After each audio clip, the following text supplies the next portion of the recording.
Au Musée national des beaux-arts du Québec, les personnages de Passepartout, Passe-Montagne et Passe-Carreau accueillent aujourd'hui les familles pour dévoiler une toute nouvelle série. Un travail créé en collaboration avec le Musée national des beaux-arts du Québec et Télé-Québec. Un module où Passepartout plonge les tout-petits au cœur des arts visuels québécois. Pour inspirer 48 ateliers de création, on a fait une sélection parmi nos 42 000 œuvres de 48 qui nous semblaient représenter une variété de techniques, des artistes forts de nos collections et qui représentent l'histoire de l'art du Québec, tout en étant représentatifs du Québec d'aujourd'hui également. Alors, un choix difficile durant lequel aussi on a souhaité réfléchir aux jeunes qui allaient être finalement le principal public des capsules à la manière de Passepartout. Plus de 40 ans après leurs premières apparitions, les personnages de Passepartout continuent à toucher le cœur des enfants et des parents. Aujourd'hui, ils deviennent les guides d'un voyage créatif à travers les œuvres des artistes d'ici.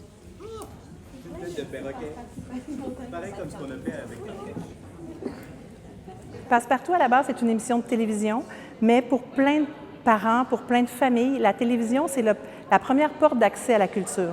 Donc, au fil des différentes années depuis 2019, j'ai eu à chaque 2-3 ans l'idée de faire une collaboration spécifique avec des arts. On l'a fait avec la musique, puis là, je me disais, bien, ça serait intéressant aussi de donner accès aux arts visuels. Et c'est en pensant à, justement, l'éducatrice en maternelle de mes enfants qui leur faisait faire des bricolages, des activités artistiques à la manière des grands peintres, à la manière de Picasso ou d'Andy Warhol. Je me suis dit, bien, dans le fond, si Passepartout pouvait faire la même chose, c'est-à-dire donner aux enfants des idées d'activités artistiques basées sur les artistes québécois, bien, j'aurais fait finalement de la médiation culturelle. J'aurais donné, sans que ça paraisse, accès à la culture québécoise à des familles qui n'ont peut-être pas les moyens de venir au musée, qui sont peut-être dans une autre ville où il n'y a pas nécessairement d'accès à des musées. Donc, c'est une façon de rendre les arts visuels dans les foyers. Avec la série à la manière de Passepartout, les enfants découvrent l'art de façon ludique. Ils manipulent les couleurs, explorent la matière et s'inspirent des œuvres exposées pour créer les leurs. Et ces œuvres, ils peuvent d'ailleurs les voir en grandeur nature au Musée national des beaux-arts du Québec. Il y a 6 œuvres qui sont exposées dans le pavillon Pierre Lassonde en ce moment.